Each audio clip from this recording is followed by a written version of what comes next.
Hey and welcome back to DanishTube. My name is Liam and in this video we're going to look at the differences between at redde and at gemme. Let's do this! DanishTube. So both verbs mean to save.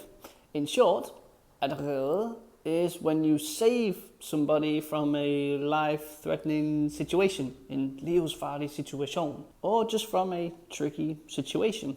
Whereas at gemme is more like to save, as in you are saving something for later.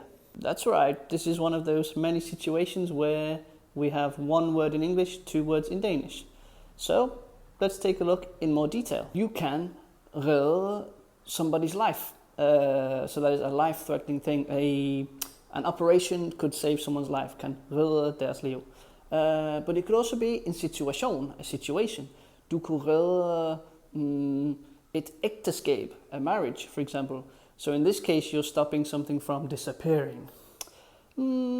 Also, in sport, it is used when you say the goalkeeper saves the ball. Målmanden redder bolden. Isk. At gemme, on the other hand, is basically at lægge noget til siden, to put something to the side, to save it for later. So you save your food. Du gemmer resten til i morgen. It could also be digitally on the computer. Du gemmer noget. Du gemmer et dokument. You save a document, that sort of thing. One fun thing about gemme is that it also means to hide. So when you're saving your food, you're kind of hiding it. A context that makes more sense is, jeg gemmer mig. I am hiding myself. I'm hiding. You can also gemme på noget. A little bit more abstract, but then you are hiding something, so I don't know. Something about your personality, it could be, things like that. There are a lot of fun uses with both of these words. Let's just take a look at a few of them.